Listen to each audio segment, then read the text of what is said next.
You know, the kind of town where everyone knows each other, where the local diner serves coffee in mugs stamped with your name, and neighbors readily lend a hand in times of need. A place where generations of families grow up together? Well, that's where I live. It may be a bit rustic, heck, I can barely get reliable internet, but it's home.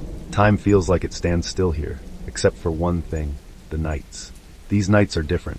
Having lived here my whole life, I once thought there was no place I'd rather be. This town has its quirks, but one stands out. Every night, precisely at 11:38 p.m., the town locks down. I don't mean just closing shops and fewer people being out. I mean real lockdown doors slamming shut, windows barred, and everyone knows they must stay inside. The next part is eerie.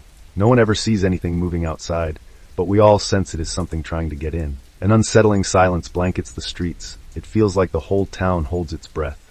Then, 12 minutes later, it's over. I've often wondered why it happens at 11:38 p.m. People don't discuss it much, but when they do, it's in whispers, saying it's just the way things are, that it's been this way for as long as anyone can remember. But I know better. I've seen it. I remember the first time I felt this lurking threat. I was about 10 or 11, exploring the forest at the edge of town with my friends. The sun was high when we set off on our adventure, with Sarah and Pete by my side. Our families were close, making us inseparable. The forest buzzed with chirping birds and rustling leaves, thick with the scent of earth and pine. We laughed as we explored every nook of this familiar yet mysterious place. The woods always felt a bit spooky, and we usually ventured there only together. I vividly recall the mix of fear and excitement as we wandered, the towering trees like sentinels guarding us from our worst fears. Sunlight filtered through the canopy in golden spears, casting long shadows on the forest floor. We wandered deeper than ever before, curiosity sparked by whispers of hidden streams and forgotten trails. We lost track of time, and by the time we noticed, it was after 6 p.m. All three of us knew the rules about being inside before dark, especially before the perilous hours that followed. As the sun dipped lower, the forest grew darker, and an unsettling energy filled the air. The trees loomed over us, their branches creaking ominously in the fading light. Sarah, always the voice of reason, suggested we head back.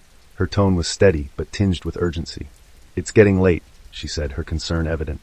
"We should find our way back before it gets too dark." Pete and I exchanged glances, but the thrill of adventure coursed through us. "Come on, just a bit further," I urged, my voice wavering slightly. Sarah hesitated, her hazel eyes reflecting unease as we pressed on. The forest floor became a patchwork of shadows, each step crunching on leaves that seemed to whisper warnings. The lively sounds of the forest faded, replaced by an eerie silence, and then a rustle in the bushes ahead halted us in our tracks. "What was that?" Pete whispered, breathless. Sarah instinctively reached for her pocket, her eyes scanning the underbrush. "Probably just a rabbit," she said, though doubt crept into her voice. But as we stood there, the rustling grew louder and more deliberate, circling us unseen. My heart raced, and Sarah tightened her grip on my hand. "We need to go," she said firmly, turning us toward the path home. As we hurried back, the woods felt like they were closing in around us, the trees casting long, sinister shadows. The rustling followed, always just out of sight. Then a low, guttural whisper echoed through the trees, sending chills down my spine. Sarah quickened her pace, her usual composure giving way to palpable fear. "Don't look back," she urged, her voice soft yet urgent. "Just keep moving." We finally emerged from the woods and saw the glow of streetlights in the distance to our town, a welcome sight. But the memory of those unseen eyes lingered, a haunting reminder of the darkness just beyond our safe haven. We knew it wasn't safe at night, but the real danger at that specific hour remained unknown. I wished it had stayed that way. When we reached our homes, the streets were already silent and empty. We were safe, but we were late. We arrived just after 10 p.m., and our parents were worried and upset. Despite their promises of punishments and concerns, they were relieved we made it back before it got much later. My parents stood outside, their faces a mix of worry and relief. "Where have you been?" my mother demanded, her voice edged with fear. "We were worried sick. We got lost in the woods," I stammered. My father's expression softened, but only slightly. "You know the rules. You need to be home before dark every night." This was too close. I nodded, slumping my shoulders in defeat. He was right, but I still didn't understand why. That night, lying in bed, I couldn't shake the feeling that we had only glimpsed the edge of something much larger, something the town kept hidden.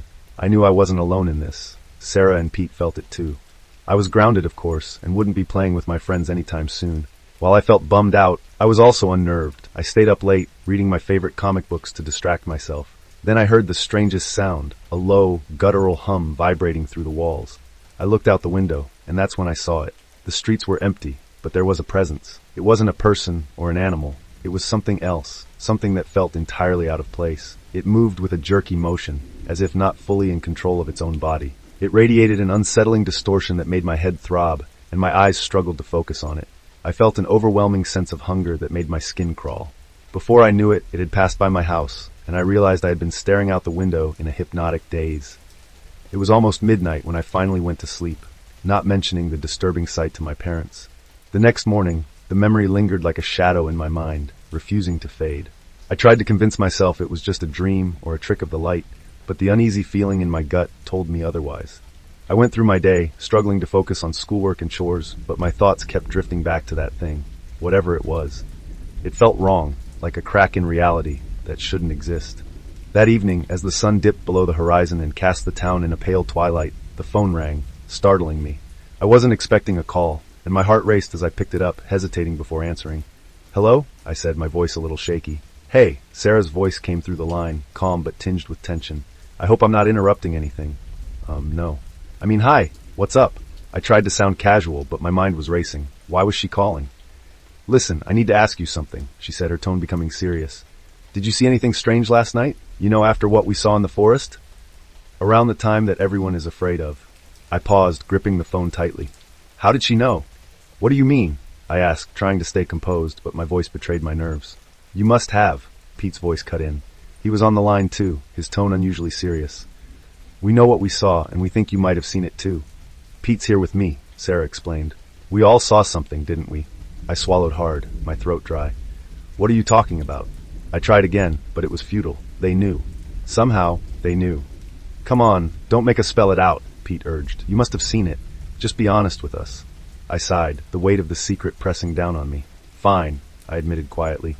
"I saw something. I don't know what it was, but it felt wrong. It moved strangely and seemed out of place." Sarah's breath hitched on the other end. "That's exactly what we saw and felt. It warped the air, didn't it? It hurts to look at." "Yeah," I said, shivering at the memory. "Exactly. And this hunger felt like it was starving for something." "Hunger?" Pete repeated. "Yeah, that's the word." "Starving for what, though?" I asked. "That's the question." "I have no idea," I said, "but whatever it is, I don't think it's good." Suddenly, the line went silent. Not the kind of silence where someone is waiting for you to speak, but an unsettling quiet that made me wonder if the call had dropped. My heart pounded in my ears, each beat louder than the last, as I strained to hear anything breathing, movement, anything. Then, the silence shattered. "Hey, kiddo!" My mother's voice cut through the line, bright and cheerful, jarringly out of place. "Can you come downstairs for a second? Your dad and I need to talk to you about something." I blinked, my mind racing. How did she know I was on the phone? "Mom, I'm kind of in the middle of something," I said, trying to keep my voice steady. "Can it wait?" "No, sweetie, it can't wait," she replied, her tone shifting from cheerful to firm. "We need to talk to you now. And remember, you're not supposed to be talking to your friends right now. You know the rules." I groaned inwardly. Of course now, of all times, they chose to enforce the no phones rule while I was grounded. "But this is important," I protested, though I knew it was futile. "You don't understand. We mean it," my dad's voice interrupted, flat and serious. "Now come downstairs." I felt the weight of their gaze through the phone, as if they could see me sitting there, clutching the receiver like it was a lifeline. "Fine," I muttered, knowing they couldn't hear me. "I'll be right there." I hung up with a shaky hand, my mind racing. What were they going to say? Did they know about the calls? Did they know what we had seen? How had they even known I was on the phone?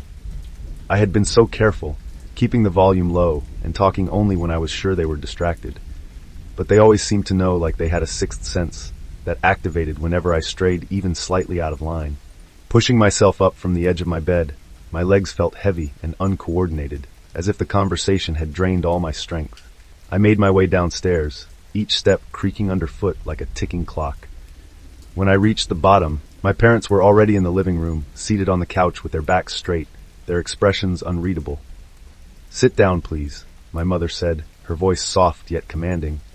I complied, perching on the edge of the armchair across from them, my hands clasped tightly in my lap. "What is this about?" I asked, trying to sound calm, though my voice trembled slightly. "We know you've been talking to your friends again," my father said, even-toned but laced with disappointment, "despite what we agreed." "It's not a big deal," I replied, trying to brush it off. "We were just—" "It is a big deal," my mother interrupted, her tone sharp. "We've talked about this. You cannot go running off with them out that late into the woods. It's not safe. You don't know how worried we were." I swallowed hard, frustration tightening in my chest. "You don't understand," I blurted out. "This is important. Something's wrong, and we're trying to figure out what it is." My parents exchanged a glance, their expressions unreadable. For a moment, I thought I saw a flicker of concern or doubt, but it vanished before I could be sure. We've talked about this. There's nothing wrong. Everything will be fine as long as you stay inside and don't go out at night. We need to be vigilant to keep everyone safe. I laughed, the sound bitter and sharp. You think I meant to get lost? It was a mistake. Why won't you tell us why everyone in town hunkers down at night? My dad replied, It's for your own good. You'll understand when you're older. We have to keep you safe. We have to keep everyone safe. I went back upstairs, setting the phone down as I walked to the window, staring into the dark. The streets were quiet, but I couldn't shake the feeling that something was watching me, waiting, and next time, it wouldn't just pass by. The night after that call, I found myself at the window again, staring into the same darkness, half expecting to see it. But there was nothing, just the faint hum of crickets and the occasional rustle of leaves. I told myself it was just my imagination running wild, that we had been spooked by something explainable, but the feeling lingered, a shadow in the corner of my mind. We didn't see it again, not directly, but the air in town felt heavier that summer, as if something had shifted just beyond perception. People went about their lives, but there was a quiet unease, a shared glance exchanged whenever the streetlights flickered or the wind died down too suddenly. That was when our friend Michael went missing. It wasn't the first time a kid had disappeared in our small town, but this felt different. Michael was the kind of boy who could vanish for days and return with a grin and a wild adventure story. But this time there was no story, only silence. His parents found his bike abandoned at the edge of the woods, the chain broken and the handlebars twisted. The police searched, but it was half-hearted. Anyone out for an entire night was never expected to return. After that, the three of us, Sarah, Pete, and I, began to drift apart. We would meet by the river, where we used to talk about school and life, but the conversation always circled back to Michael, to what we had seen that summer, to the unspoken fear that it had taken him. Laughter grew quieter, silences longer. Eventually, we stopped meeting altogether, retreating into our own lives and struggles. At some point, Sarah and Pete reunited and got married. They still lived in town. It seemed like nobody ever left. Their home was just a few blocks away from mine, but I rarely spoke to them. It wasn't that I didn't want to. I felt they had moved on without me, and I couldn't shake my jealousy, especially since I had always had a crush on Sarah. I heard they moved into a house nearby to care for Sarah's mother, who had Alzheimer's and needed constant attention. Sometimes, while walking, I would see them with her, but I was too embarrassed to say hello. Even though I felt guilty for trying to forget our friendship, I couldn't forget what we saw. I couldn't stop looking. Every night, I stood at my window, scanning the street, the yard, the stretch of woods beyond the houses. I told myself it was just a habit, just paranoia, but deep down, I knew better. I was waiting for it to come back, to see if it would show itself again, and when it didn't, I couldn't decide if I was relieved or disappointed. Years passed, and the memory of that summer faded into a half-remembered terror that felt more like a dream than reality. Yet on quiet nights, when the house was still and the world felt too vast, I would find myself standing at the window again, searching the darkness for something that didn't belong. Sometimes, in the flicker of a shadow or the bend of a tree, I could swear I saw it just for a moment, just out of the corner of my eye. But when I turned to look, there was never anything there, or so I told myself. The truth was, I had seen it again, more than once, always just out of reach.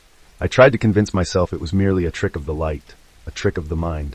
But the hunger, an insatiable hunger, lingered in the air, sharp and relentless.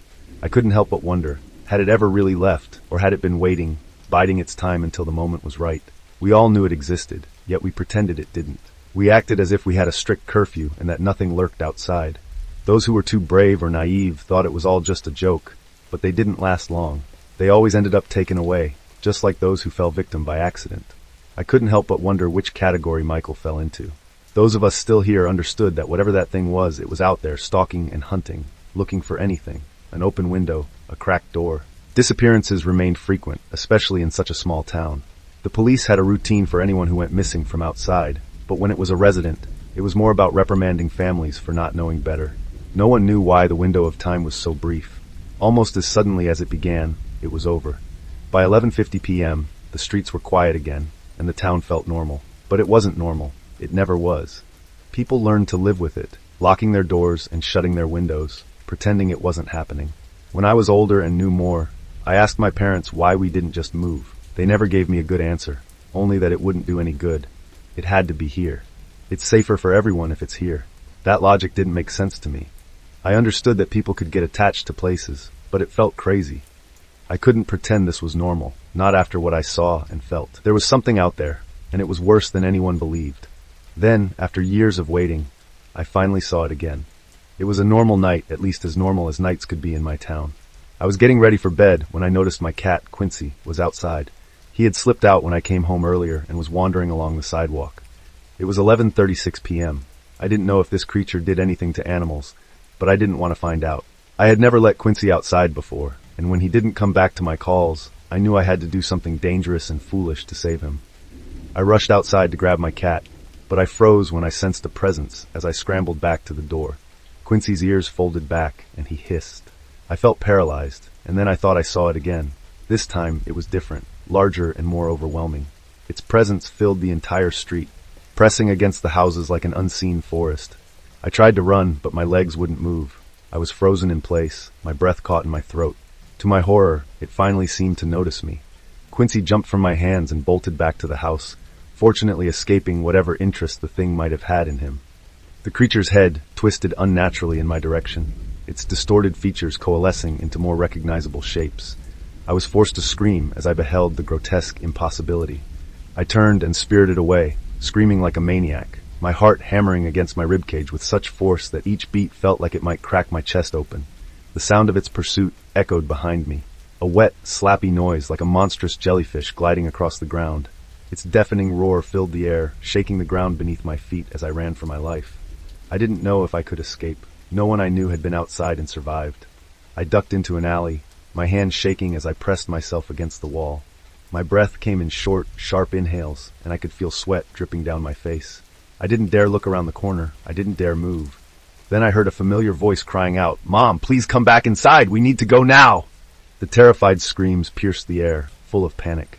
My heart raced as I strained to see who was calling, but all I could make out were shadowy figures caught in the open. The screams were short and sharp, then swallowed by the night. The deafening silence that followed only added to the weight of fear pressing down on me. I stayed pressed against the wall, trying to make myself as small and invisible as possible. The darkness seemed to come alive with every creak and rustle, amplifying my terror. I held my breath until I heard the creature moving away, and then, just like that, it was gone.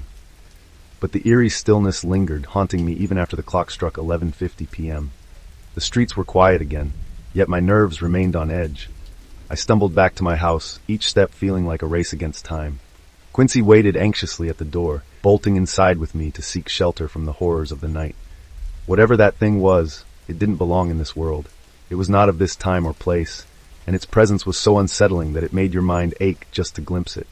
No one could tell its origins. Perhaps they were lost in the depths of history. Yet it remained, always lurking in the shadows, night after night without fail.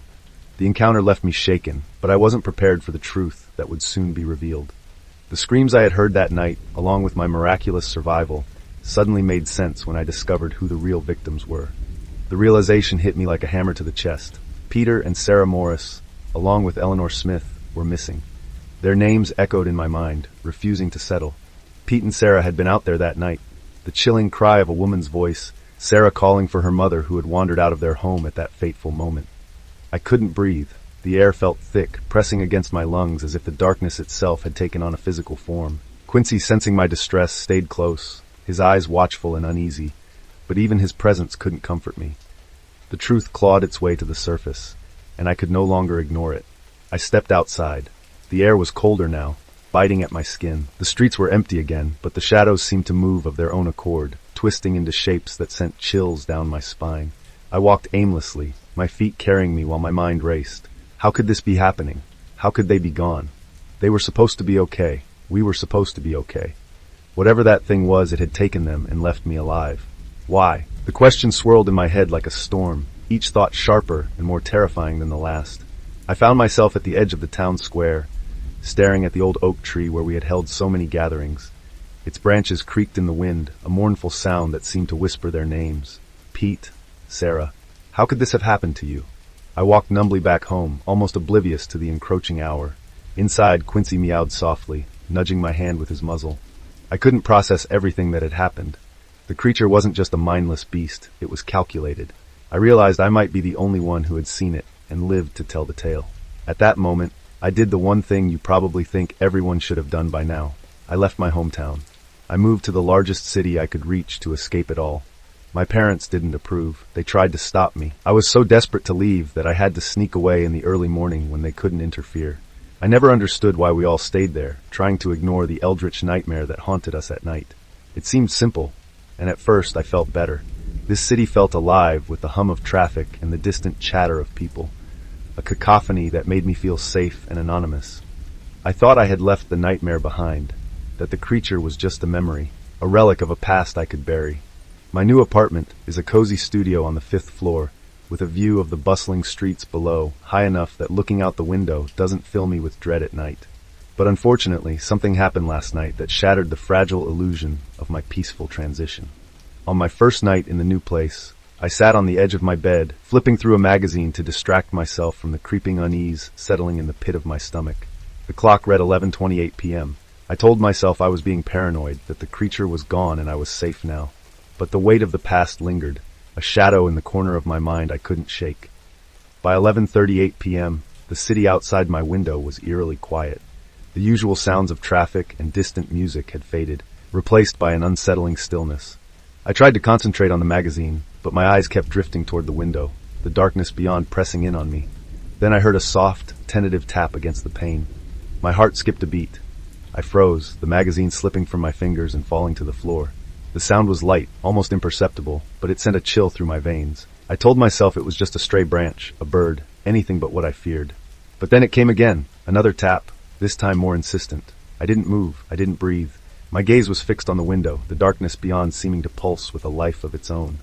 The tapping stopped, and for a moment there was only silence. Then a faint scratching sound emerged, like claws on glass. My heart sank. I knew that sound, and I knew what it meant. Slowly, my legs trembling beneath me, I rose from the bed and approached the window. My hand reached for the curtain, hesitated, and then with a deep, shaky breath, I pulled it back. What I saw made me freeze in terror. The creature was perched on the fire escape outside my window, its twisted form silhouetted against the moonlit sky. Its eyes glowed with an unnatural light, and its presence seemed to fill the room, pressing in on me with an unspeakable horror. I tried to scream, but the sound caught in my throat. The creature tilted its head, its gaze locked on mine, and a wave of dread washed over me. It was here. It had followed me. Then, as if in slow motion, its mouth opened, revealing rows of jagged teeth, and it let out a low, guttural growl. The sound shattered my paralysis. I stumbled back, my voice finally breaking free in a raw, terrified scream. The creature's form seemed to blur and shift, its presence filling the room with an unspeakable darkness, and then everything went black. When I regained consciousness, I knew it wasn't over. There was no escape from this thing that had followed me. I thought of what my parents had said when I asked why we never moved, and with dawning horror, I realized the truth. It is safer for everyone if it's here. They didn't mean for us. They meant for everyone else. They knew the danger and stayed to contain it. In my ignorance, I had made a huge mistake. Somehow, it knew that I had laughed. It had followed me here, to a place where millions could soon learn of its existence, and perhaps more if it moved beyond that. My hands trembled as I wrote this, the weight of my mistake crushing me. The city outside my window was still quiet, the kind of silence that felt heavy and wrong. The clock on the nightstand read 12:02 a.m. Less than an hour had passed since I saw it, since it found me. I could feel its presence, a cold, oppressive shadow lingering just beyond the edge of perception, fueling my irrational terror. I tried to barricade myself inside, shoving furniture against the door, but it felt useless. It got in before, and it can get in again. My mind raced, trying to think of what to do next, but every thought was clouded by fear. I kept telling myself to stay calm, to think clearly, but the terror clawing at my chest made it impossible. Even though I knew it wouldn't come for me until tomorrow, I couldn't shake the feeling that it was already here, lurking and watching my every move. Memories of past encounters with this entity flooded my mind, causing an overwhelming sense of fear and unease. I tried to rationalize and convince myself that I was safe for now, but deep down, I knew it was only a matter of time before it came for me once again. The apartment felt smaller now, the walls closing in on me. I turned on every light, hoping to chase away the darkness, but the shadows cast by the lamp seemed to twist and writhe on the walls. I tried calling for help, but my phone had no signal, as if something had severed the connection to the outside world.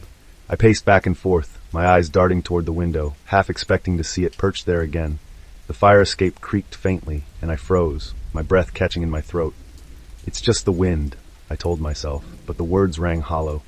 I stopped in front of the mirror above the dresser and stared at my reflection. My face was pale, my eyes wide and haunted. I looked like a stranger, someone I didn't recognize, the person staring back at me, fractured and broken by the realization of what I had unleashed. I'm so sorry. This is my fault. I brought it here. I didn't know. Sarah, Pete, forgive me, please. For your own safety, stay inside between 11:38 p.m. and 11:50 p.m. By now, it might not be safe wherever you are. Did you enjoy this content? Share your thoughts in the comments below. Support us with a like and subscribe so our channel can reach more people. Thanks for watching until the end.